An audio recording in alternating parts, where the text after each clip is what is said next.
साथ संगत जी, प्यार से कहना धन निरंकार जी। स्वागत है आप सभी का हमारे YouTube चैनल सोना इंस्पायर विचार पर। आज फिर मैं आपके लिए बहुत ही प्यारे सत्संग विचार लेकर आया हूँ। चलिए शुरू करते हैं। आत्मा का जागरण। जब तक मनुष्य आत्मा के स्वरूप को नहीं पहचानता तब तक वह मोह और अज्ञान में भटकता रहता है। सत्संग का उद्देश्य आत्मा को उसके वास्तविक स्वरूप का बोध कराना है। सत्य की खोज। सत्य को जानने के लिए मन और अहंकार का त्याग आवश्यक है। मन।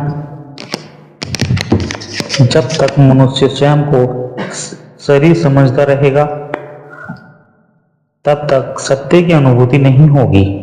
सच्चा आनंद कहाँ है? बाहरी सुख क्षणिक है, लेकिन आत्मा का आनंद नित्य और अविनाशी है।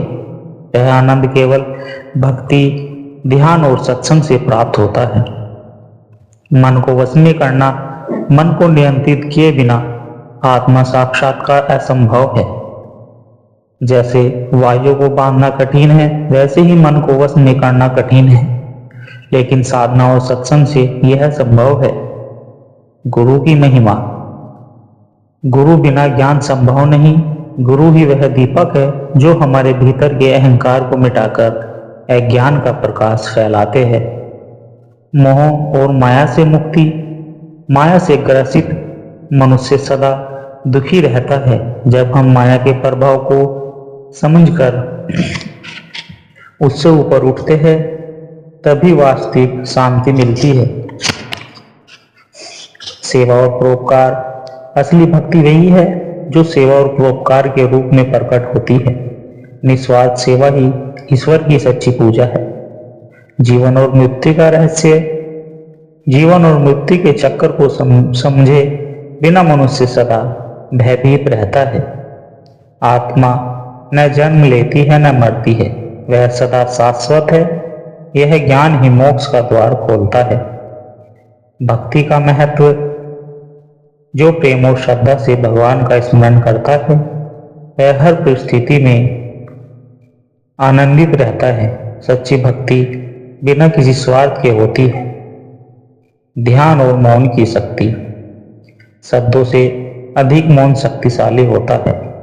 ध्यान से मन शांत होता है और हमें परमात्मा से साक्षात्कार का अवसर मिलता है। सत्संग का मुख्य उद्देश्य आत्मज्ञान प्राप्त करना, अहंकार का त्याग करना और प्रेम, शांति व करुणा का प्रसार करना है। जब हम आध्यात्मिक ज्ञान को जीवन में उतारते हैं तभी हमारा जीवन सार्थक बनता है। सच्चे आनंद की खोज। गंगा के किनारे बसे एक छोटे से गांव में एक प्रसिद्ध संत रहते थे, स्वामी आनंददास। वे सदा प्रसन्न रहते थे और जो भी उनके पास जाता उसे प्रेम और शांति का अनुभव होता। दूर दूर से लोग उनके सत्संग में आते और उनके उपदेश से प्रेरणा पाते।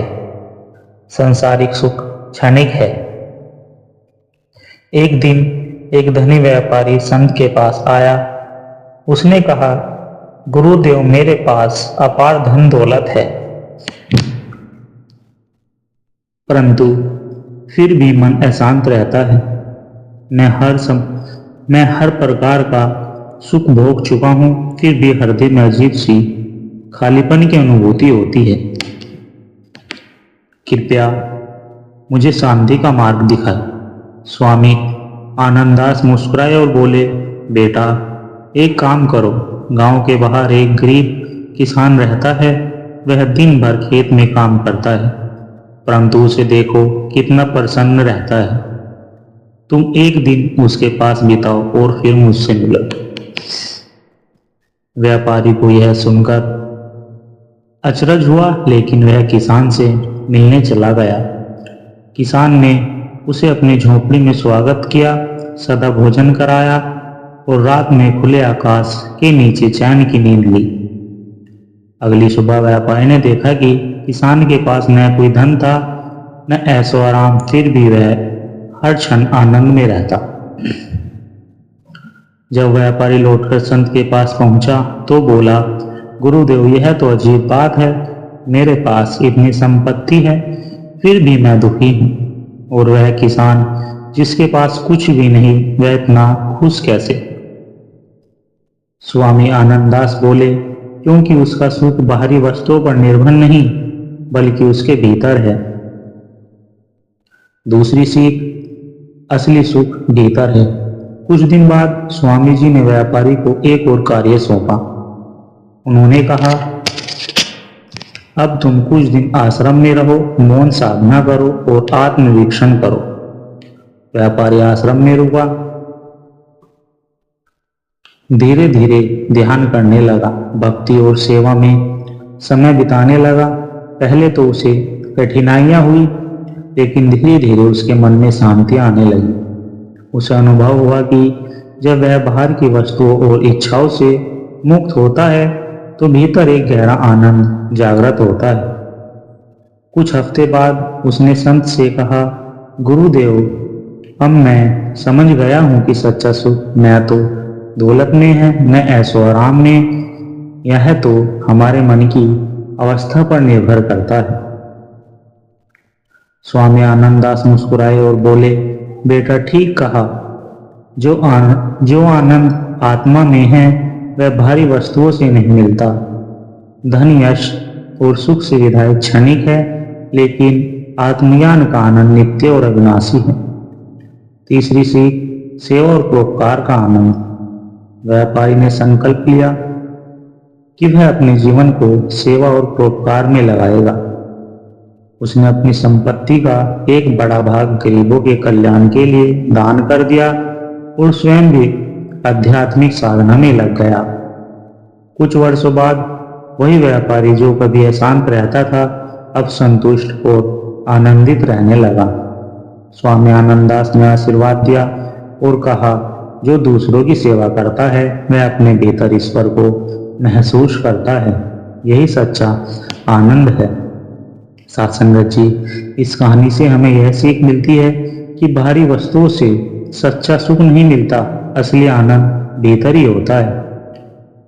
और मौन, ध्यान और आत्मवीक्षण से मन की शांति प्राप्त होती है। सेवा और परोपकार ही सच्चे आनंद का मार्ग है। इस कहानी का यही सार है कि जब तक हम बाहरी चीजों में सुख खोजते रहेंगे तब तक अधूरे रहेंगे, लेकिन जब हम भीतर की यात्रा शुरू करेंगे तब हमें सच्चा आनंद मिलेगा। साथ संगत जी, अगर कहानी विचार अच्छे लगे हो तो चैनल को सब्सक्राइब जरूर कर दे और बेल आइकन को प्रेस कर दे, जिससे कि हर रोज के नए विचार आते ही और दास को आशीर्वाद दे कि आप जी के चरणों में हर रोज एक प्रेरणादायक कहानी विचार ऐसे ही रखता रहे। साथ संगत जी, प्यार से कहना, धन निरंकार जी।